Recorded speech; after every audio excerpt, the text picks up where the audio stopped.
동남아시아는 현재의 국가로 말하면 미얀마, 타이, 캄보디아, 라오스, 베트남, 말레이시아, 싱가폴, 인도네시아, 동티모르, 브루나이, 필리핀 등 총 11개의 나라로 이루어진 지역을 말합니다. 제2차 세계대전에서 일본이 대대로 지정학적 특성 때문에 단일 정치 권력에 통합되지 못했던 동남아시아를 자신의 편의대로 제국주의 질서인 대동아 공영권에 포함시켜버리자 연합국 측에서도 이 지역을 일본으로부터 탈환하기 위해서 별도로 사우스 이스트 에이시아 커맨드, 즉 동남아시아 전역을 설치했는데 그 이후에 동남아시아라는 용어가 국제무대에서 본격적으로 사용되었습니다. 물론 그 이전에도 일부 학자들에 의해 학술적 용어로 동남아시아가 사용되긴 했는데 제2차 대전 이후에야 비로소 이 지역이 일체성을 지닌 하나의 영역으로 간주되었다라고 보시면 되겠습니다. 동남아시아는 크게 두 부류로 나눌 수 있는데 하나는 대륙부이고 다른 하나는 도서부입니다. 대륙부는 보시는 것과 같이 미얀마, 타이, 캄보디아, 라오스, 베트남이고 도서부는 말레이시아, 싱가폴, 인도네시아, 동티모르, 브루나이, 필리핀입니다. 대륙부에는 아라칸, 테나세림, 페차분, 당렉, 쯔엉선 산맥이라는 히말라야에서 이어지는 5산맥이 있고 미얀마의 에야워디강, 살라윈강, 타이의 짜오프라야강, 인도차이나를 가로지르는 메콩강,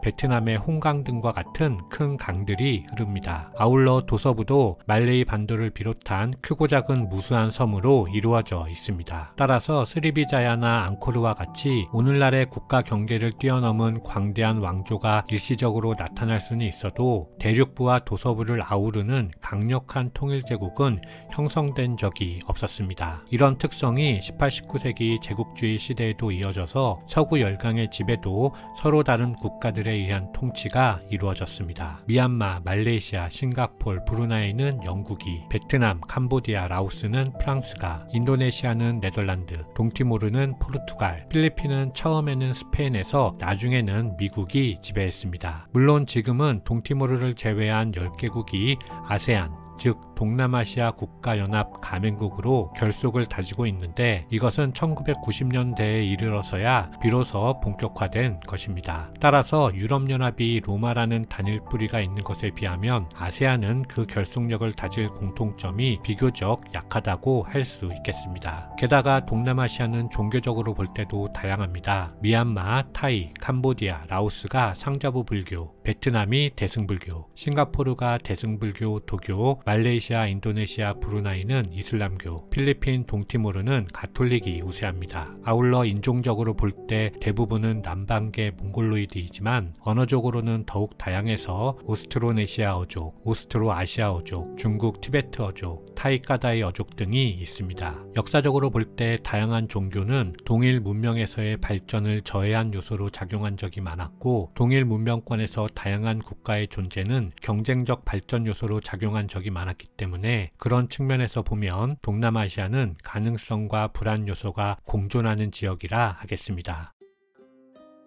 이렇듯 서로 다른 동남아 역사를 발전시켜온 두 가지 축이 있는데요. 바로 벼농사와 해양무역입니다. 동남아시아 국가들은 대부분 벼농사를 짓습니다. 이곳에서 농사가 시작된 것은 기원전 2000년, 즉 현재로부터 약 4000년 전부터로 추정됩니다. 주로 하천의 평야지역과 분지가 농업의 중심이 되었기 때문에 농업이 국가를 구분하는 하나의 기준이 되었고 그렇게 대륙부 국가들이 형성되었습니다. 다른 하나는 동서양을 이어주던 교역망입니다. 대체로 하천과 바다가 만나는 강 어귀에 형성된 항시, 즉 항구도시가 상업의 거점이 되어서 바다를 이용해 동서양의 무역을 이어주었습니다. 이렇게 만들어진 국가를 항시국가 또는 교역국가라고 하는데 그렇게 도서부 국가들이 형성되었습니다. 따라서 동남아시아는 이렇게 육지와 바다에 기반을 둔 국가들이 역사를 움직이는 두 가지 축이 되었는데요. 좀 더 풀어서 이야기하면 인도나 중국과 같은 거대한 외부 시장이 번영해서 활발한 무역을 시작하면 동남아시아에서도 도서부에 있는 교역국가들이 외세를 따라 같이 발전한 것이고 반대로 전쟁으로 인하여 외부 시장이 침체되면 대륙부의 농업국가가 앞서가는 패턴을 반복했다고 볼 수 있겠습니다.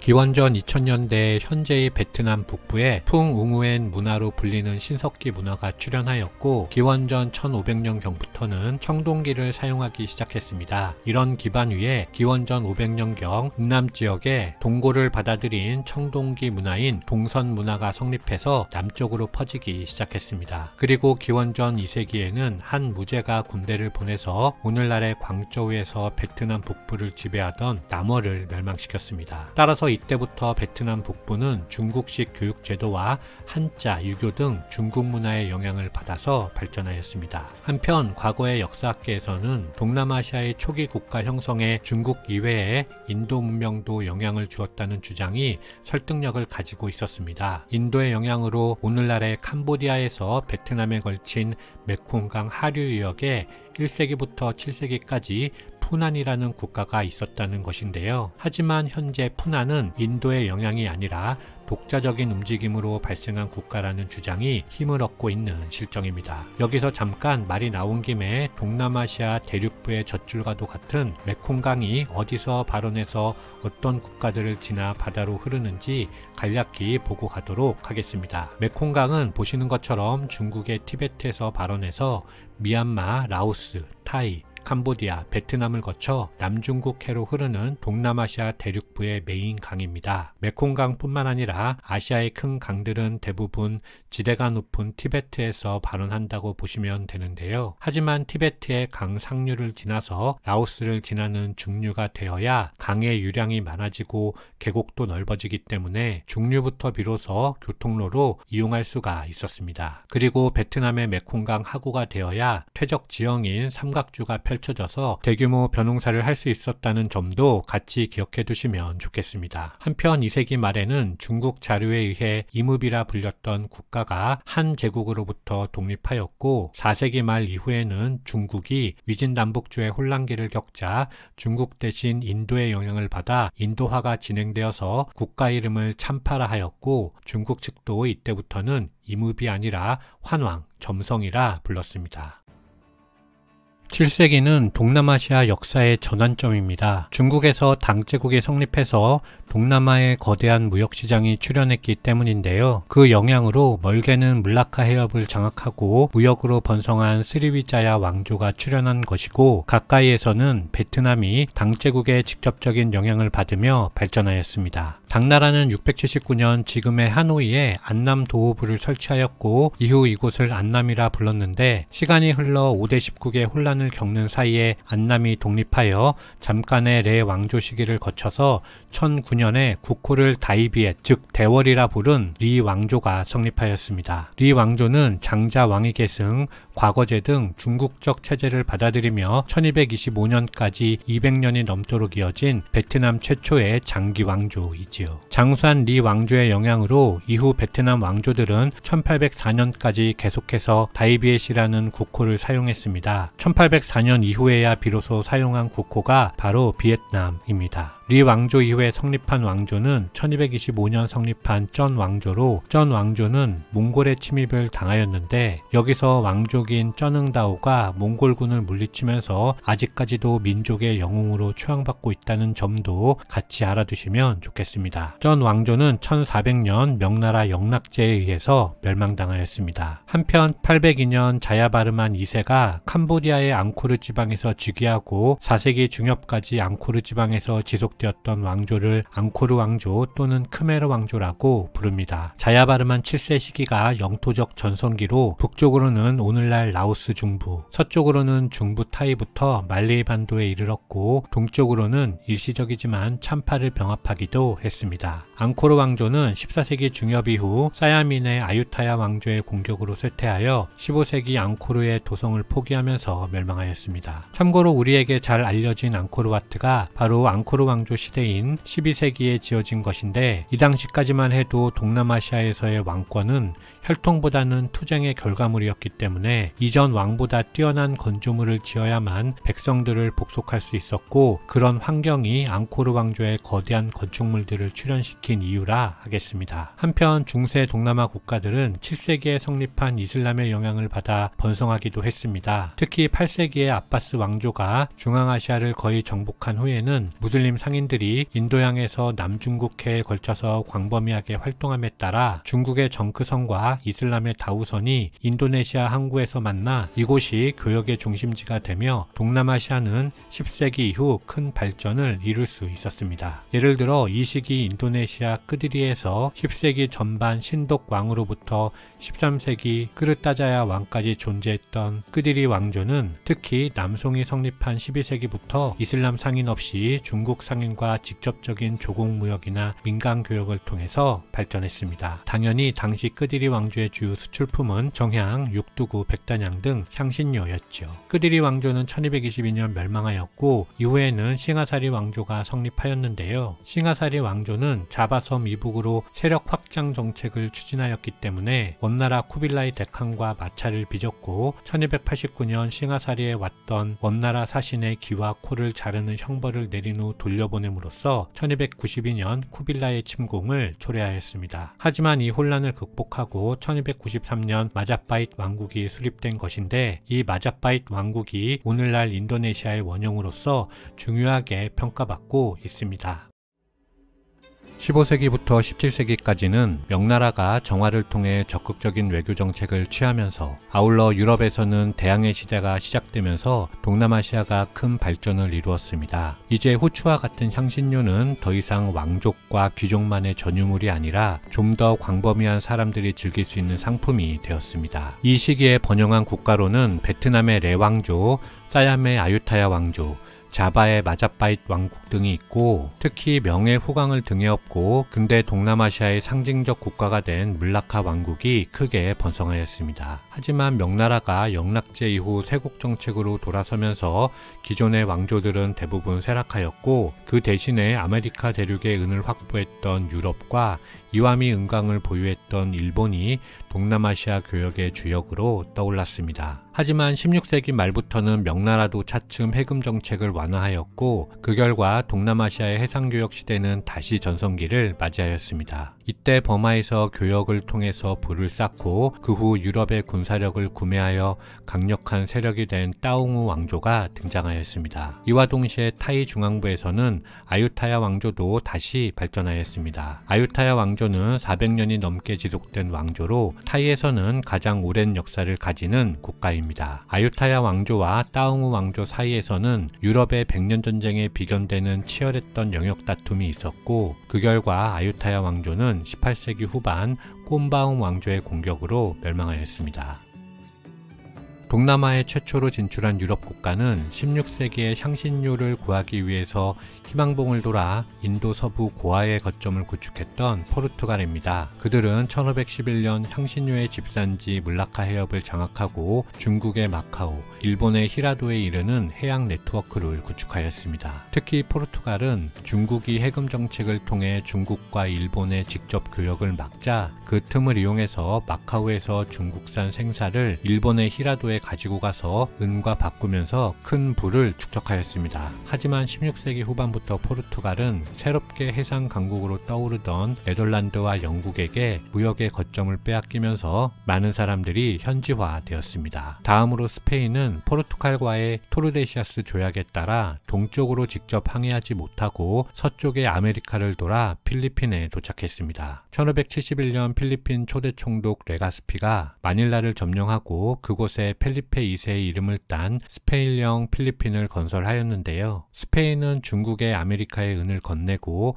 중국산 생사, 실크, 도자기 등을 교환하였는데 이 시기부터 중국에 엄청난 양의 은이 유입되었습니다. 한편 네덜란드는 17세기 초반 동인도 회사를 건립하여 자바섬 서북부 자카르타에 상관을 설치해서 영국을 격파하며 이곳을 바타비아라 명명한 후 무역의 거점으로 삼았습니다. 그리고 1641년 물라카를 지배를 포르투갈로부터 빼앗는 데 성공하면서 포르투갈은 본격적으로 쇠퇴하였습니다. 이후 네덜란드는 대만 남부의 진란디아 요새를 구축하고 이곳을 중심으로 일본 도쿠가와 막부와 중개무역을 통해서 부를 축적하였습니다. 네덜란드는 1661년 명청 교체기에 활약한 명나라 정성공의 공격으로 철수하면서 38년간의 대만 지배를 끝마쳤습니다. 동남아에서 근대 해상교역 시대가 쇠퇴한 것은 아메리카 대륙과 일본에서 은 생산량이 감소하고 향신료의 대량 생산으로 유럽에서 향신료 가격이 하락하면서 본격화되었습니다. 아울러 중국에서 새롭게 등장한 청나라가 명나라의 부활을 꿈꾸었던 정성공 세력을 억제하기 위해서 강력한 해금 정책마저 취하면서 17세기 말 해상교역 시대는 마감하였습니다. 동남아시아의 18, 19세기 전반까지는 해상교역의 시대가 끝나고 식민 지배가 이루어지기 전까지의 틈새 시기입니다. 이때 동남아시아 발전에 가장 큰 영향을 준 국가는 중국의 통일제국 청나라입니다. 강희제가 정성공이 사망한 틈을 타 정씨 일가를 제압하고 해금령을 해제해서 동남아와 중국의 무역이 다시 진행되었기 때문입니다. 이때부터 중국의 화인이 동남아시아로 본격 진출한 것인데요. 참고로 중국 본토에서 해외로 이주해서 그곳의 국적을 취득하는 사람들을 화인이라고 부르며 국적을 취득하지 않은 사람들은 화교라 부릅니다. 제가 읽은 책에서는 요즘은 화교보다는 화인이라는 용어를 더욱 많이 사용하고 있다고 합니다. 다음으로 산업혁명에 성공한 영국은 18세기 중반부터 본격적으로 동남아시아에 진출해서 말레이 반도와 싱가포르를 거점으로 중국과 무역을 시작했습니다. 하지만 영국의 면직물이 중국에서 큰 인기를 끌지 못해 계속 손해를 보자 영국은 인도를 끌어들여 삼각 아편 무역을 시작하였습니다. 그런데 18세기 후반부터는 유럽에서 대영전쟁이 연달아 발생함에 따라 유럽이 해외 무역에 많은 인력과 자원을 투입할 수 없는 상황이었습니다. 그 결과 동남아시아는 스스로 해결책을 찾아야 했는데 그런 이유로 시장에 팔기 위해서 재배하는 고무, 커피, 사탕수수와 같은 황금 작물의 중요성이 대두되었습니다. 즉 토지 확보가 중요한 문제가 되었는데요. 따라서 이제 바다의 시대는 저물고 다시 육지의 시대가 시작되었습니다. 이 시기에 버마의 꼼바운 왕조, 사얌의 라따나꼬신 왕조, 베트남의 응우엔 왕조 등이 각각 오늘날의 미얀마, 타이, 베트남의 기초가 되는 영역을 지배하기 시작하였습니다. 19세기 후반부터 20세기 전반까지 동남아시아는 열강 사이의 완충국 역할을 한 사얌을 제외한 모든 국가들이 서구 열강의 식민 통치를 겪었습니다. 먼저 아편전쟁을 통해서 청나라로부터 홍콩을 차지한 영국은 홍콩과 기존에 확보한 싱가포르를 양대 거점으로 하여 통상 항로를 개척하였고 1870년대부터는 말레이 반도 내륙으로도 지배력을 확장해서 영국령 말라야가 성립하였습니다. 아울러 영국은 싱가포르와 중국을 연결하는 보르네오 섬 북부에 진출하였고 1885년에는 제3차 영국 버마 전쟁으로 꼼바ung 왕조를 멸망시킴으로써 버마가 영국령 인도의 버마주로 편입되었습니다. 네덜란드는 나폴레옹 전쟁의 결과로 치러진 빈 회의의 결정에 따라 1816년 자바에 대한 지배권을 회복하였는데 이후 자바 전쟁, 빠드리 전쟁 등을 통해서 20세기 초가 되면 현재의 인도네시아에 버금가는 영토를 확보하며 네덜란드령 동인도 식민지를 완성하였습니다. 프랑스는 동남아 식민지 경쟁에 가장 늦게 뛰어든 국가로 그 대상은 가톨릭 포교로 관계를 시작한 베트남이었습니다. 진출 초기 응우엔 왕조의 자롱 황제 치세에 원만했던 프랑스 베트남 관계는 민망 황제 이후 가톨릭이 탄압받으면서 악화되었습니다. 결정적으로 1858년 뜨득 황제가 스페인 선교사를 처형하면서 프랑스 스페인 연합함대가 베트남을 공격하여 메콩강 삼각주의 세계항을 할양하는 내용의 제1차 사이공 조약이 체결되면서 베트남의 식민지화가 본격적으로 시작되었습니다. 이후 프랑스는 북부로 진출을 원했기 때문에 응우엔 왕조는 프랑스의 압력에 굴복하여 다낭을 개항하고 베트남 북부로의 진군을 인정하는 제1차 후해 조약을 체결하였습니다. 이렇게 프랑스군이 베트남 북부로 진격하자 종주국을 자초했던 청나라가 1884년 베트남에 파병한 것이고 그렇게 청불전쟁이 발생하였습니다. 청불전쟁의 내용은 지난 청불전쟁 편을 참고하여 주시기 바라며 전쟁 결과 청나라는 베트남에서 프랑스의 우위를 인정하였습니다. 따라서 베트남이 프랑스의 보호국이 되었고 베트남의 외교권을 넘겨주는 제2차 후해 조약이 체결되었습니다. 이렇게 베트남은 주권을 상실하고 프랑스의 식민지가 되었습니다. 이후 프랑스는 서쪽으로 세력을 넓혔고 1887년 캄보디아를,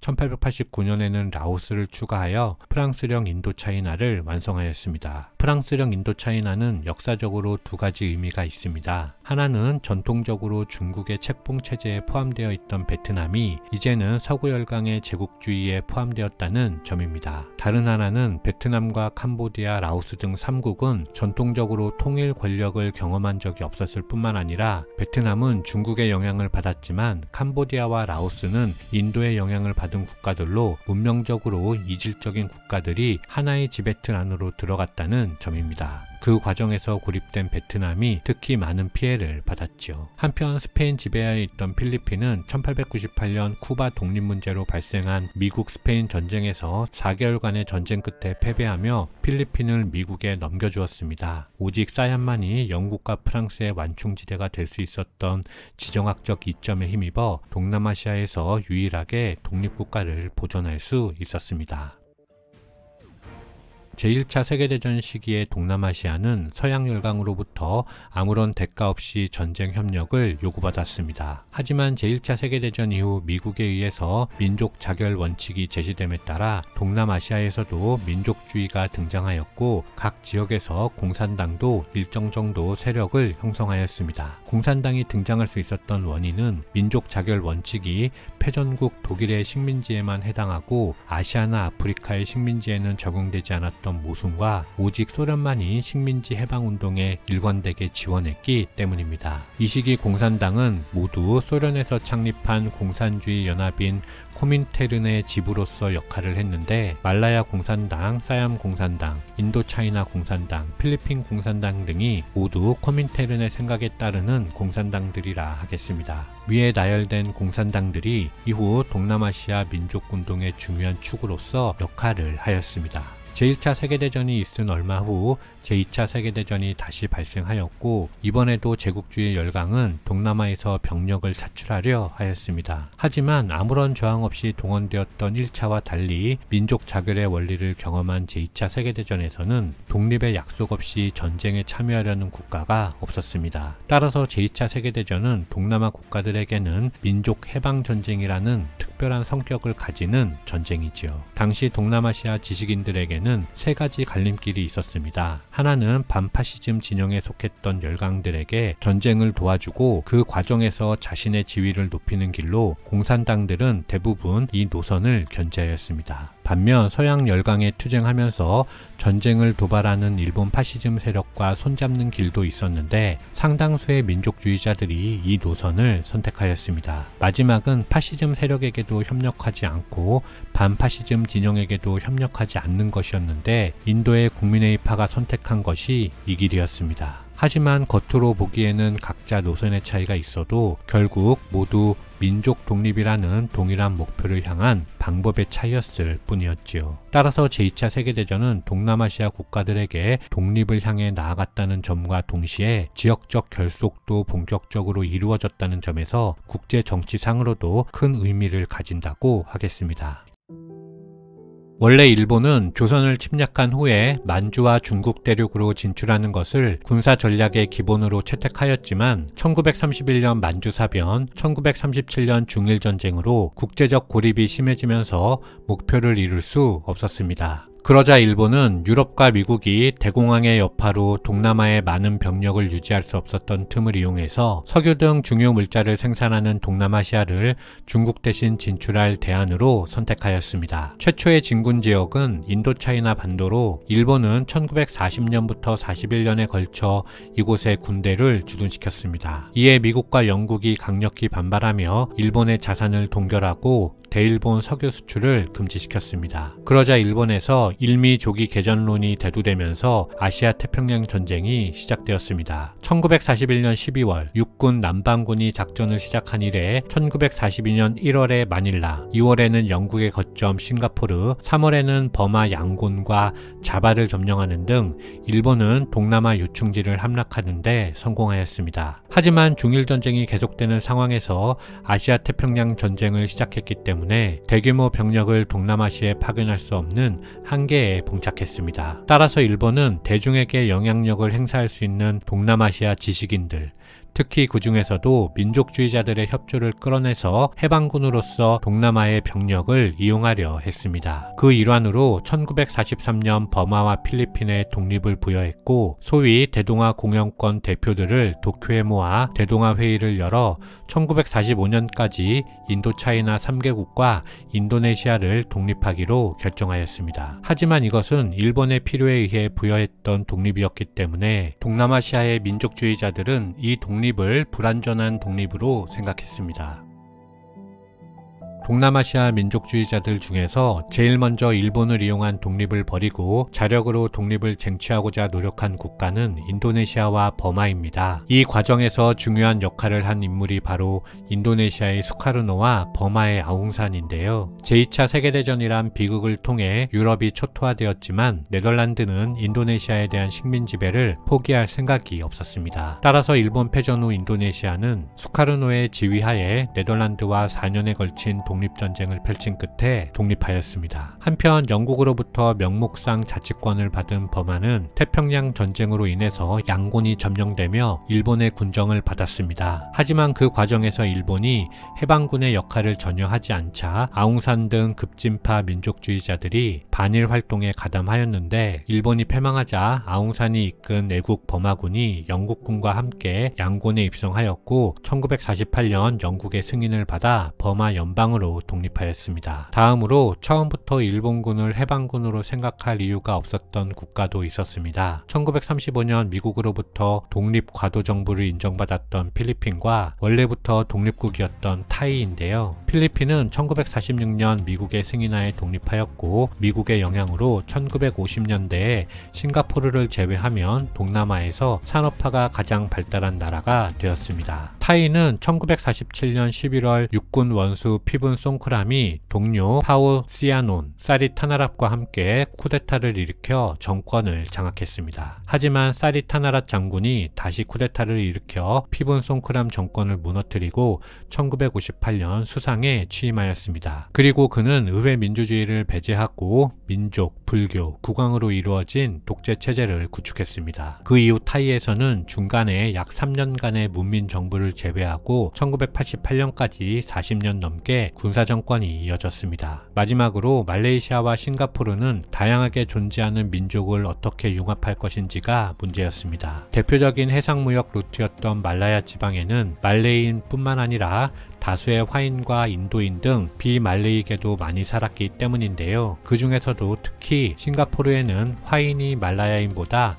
오히려 더 많았습니다. 제2차 세계대전 종전 후 돌아온 영국은 초반에는 이들을 모두 묶는 내용의 말라야 연합을 구상했지만 그 구상은 실패하였고 오히려 말라야 공산당은 영국이 말라야 연방을 만들어 재식민지화를 노린다고 주장하면서 무장투쟁을 시작하였습니다. 그 결과 1957년 말레이 반도의 9개 주와 페낭, 물라카의 두 영국령 식민지로 구성된 말라야 연방이 독립한 것인데 1963년 말라야 연방의 수상 라만이 연방 확대를 꾀하면서 말레이시아로 국명을 바꾸고 싱가포르, 영국령 북보르네오, 사바를 포함한 말레이시아 연방을 형성했습니다. 하지만 1965년 화인이 압도적으로 많았던 싱가포르가 종교나 생활 수준 차이 등 말레이인과의 융합이 힘들었기 때문에 사실상 연방에서 축출당하면서 지금의 말레이시아로 존속하고 있습니다. 활발한 해상무역이 아니었다면 지금의 말레이시아와 싱가포르는 한 나라였을 것이 분명하지요. 프랑스 역시 제2차 세계대전 후 베트남에 복귀하였는데 그러자 베트남 독립전쟁이라 부르는 제1차 인도차이나 전쟁이 시작되었습니다. 그런데 이 시기 중국에서는 중화인민공화국이 건국되었기 때문에 중국 공산당의 영향력이 남쪽으로 확대될 것을 우려한 미국이 도미노 이론을 앞세워 본격적으로 인도차이나 문제에 개입하기 시작했습니다. 따라서 이때부터는 베트남 전쟁이 독립전쟁의 민주주의와 공산주의라는 이념적 성격마저 더해지며 확전될 우려가 생겼습니다. 그리고 미국이 개입하면서 반대로 프랑스는 점차 인도차이나에서 손을 빼기 시작했는데 단순화하면 그 과정에서 캄보디아와 라오스가 1953년 프랑스의 손을 벗어나 독립하였습니다. 제1차 인도차이나 전쟁은 1954년 미국, 영국, 프랑스, 소련, 중국 등 5개국 외상이 참여한 제네바 회담에 따라 제네바 협정이 체결되어 남북을 양분하는 북위 17도선에 군사 분계선을 설정하는 것으로 종료되었습니다. 당시 실제로는 호치민의 베트민이 베트남 전 국토의 약 4분의 3 정도를 차지하고 있었기 때문에 베트민이 엄청난 양보를 한 것인데 호치민이 이런 선택을 할 수밖에 없었던 이유는 전쟁이 장기화될 것을 우려한 소련과 중국의 압박이 있었기 때문이었습니다. 하지만 그 결과 베트남은 미국이라는 가장 큰 적을 맞이해야 하는 대가를 치러야만 했습니다. 참고로 제네바 회담은 우리와도 관계가 있습니다. 제네바 회담은 1954년 4월부터 7월까지 스위스 제네바에 있었던 회의로 원래는 두 가지 의제를 다룰 예정이었습니다. 하나가 베트남 분단에 관한 문제이고 다른 하나가 바로 한국전쟁을 종결하는 평화협정을 체결하는 것이었는데 미국 측의 거부로 논의되지 못했습니다. 결과적으로 우리는 아직도 세계 유일의 분단국으로 남아있죠. 우리에게 흔히 알려져 있는 베트남 전쟁은 바로 제2차 인도차이나 전쟁입니다. 베트남 전쟁을 잘 이해하기 위해서는 구도를 아는 것이 매우 중요한데요. 당시 전쟁의 구도를 보면 위에서 말씀드린 것처럼 제네바 협정에 따라 베트남은 북위 17도선을 기준으로 남북으로 나뉘었습니다. 그 결과 남쪽에는 친미 반공 정권인 베트남국이 들어선 것이고 이에 대항하여 북쪽에서는 중국과 소련의 비호 아래 미국을 타도하려는 베트남 민주공화국이 설립된 것이죠. 거기에 더해 남쪽에서 우리에게 흔히 베트콩으로 알려진 베트남 남부 해방민족 전선도 미국에 대항하였습니다. 베트남 사람들은 몇 해 전에 있었던 한국전쟁은 북한 정규군이 군사분계선인 38선을 넘어 남진한 것이 미국의 개입을 부르며 결국 한반도의 분단을 만들었다고 생각했습니다. 따라서 가능한 북베트남은 남쪽으로 내려오지 않고 어떻게든 남쪽 자체적으로 남베트남 정권을 몰아내기 위해서 노력한 것인데 그러한 목적으로 만들어진 것이 바로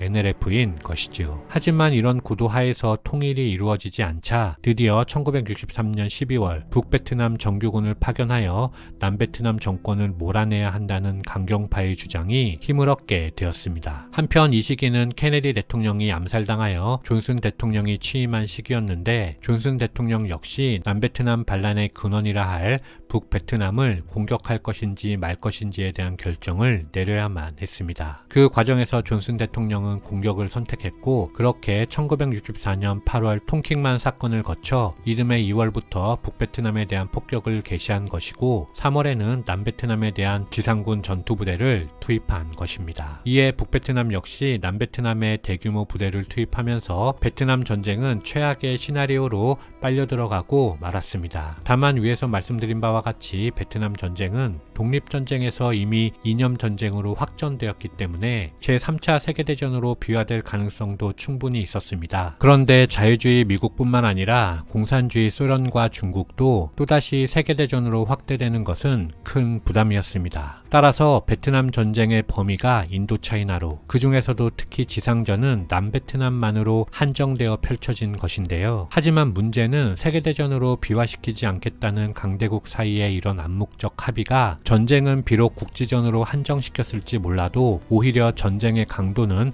훨씬 높이는 결과를 가져왔다는 점이었습니다. 세계대전으로 확대되지 않는다는 확신이 있었기 때문에 핵무기를 제외한 온갖 신무기가 총투입되었고 그 와중에 미국은 제2차 세계대전에서 자신들이 사용한 탄약의 2.4배에 달하는 엄청난 양을 베트남에 쏟아부었습니다. 이런 관점에서 보면 직접 피폭뿐만 아니라 2세, 3세에게까지 영향을 주는 베트남 고엽제 살포도 세계대전으로 확전되지 않을 것이라는 판단하에 이루어진 것으로 볼 수 있죠. 이제 전쟁은 최고조가 되었고 1960년대 말이 되면 미국은 50만 명이 넘는 대규모 군대에 7만 명이 넘는 동맹군을 투입하였습니다. 대한민국 육군이 약 42만 명인 것을 감안하면 엄청난 수의 부대가 투입된 것인데요. 그럼에도 베트남은 게릴라전으로 응수하며 쉽사리 물러서지 않았습니다. 몽골의 침입도 막아냈던 쩌능다오의 후예들이란 자부심이 초강대국 미국에도 맞설 수 있는 힘을 주었던 것일까요? 베트남 전쟁은 베트남인의 굴복하지 않는 민족성을 세상에 알리는 전쟁이 되었습니다. 게다가 1960년대 말이 되면 유럽 각지에서 68혁명이 발생하면서 전황이 미국에게 불리하게 돌아가기 시작했습니다. 아울러 미국이 전장에 남겨진 적의 사체를 계산하는 소위 바디카운트로 전황을 판단한 점은 베트남 민간인 사상자를 늘리면서 국제적 비난도 높아졌습니다. 결정적으로 미국군 전사자 수도 5만 8천여 명에 달했기 때문에 미국 내에서의 반전 분위기도 높아졌죠. 그 결과 1969년 출범한 닉슨 정부는 점차 베트남 전쟁에서 미군의 관여 범위를 축소하였습니다. 그리고 소위 핑퐁 외교의 결과로 1972년 닉슨과 마오쩌둥이 베이징에서 만나며 화해했는데 이것은 북베트남 지도부에게 커다란 충격을 주었습니다. 그리고 결국 미국의 반전 여론 속에 1973년 체결된 파리 평화협정의 근거에서 미군은 베트남에서 최종 철수하였습니다. 미군이 철수했기 때문에 남쪽의 베트남 공화국은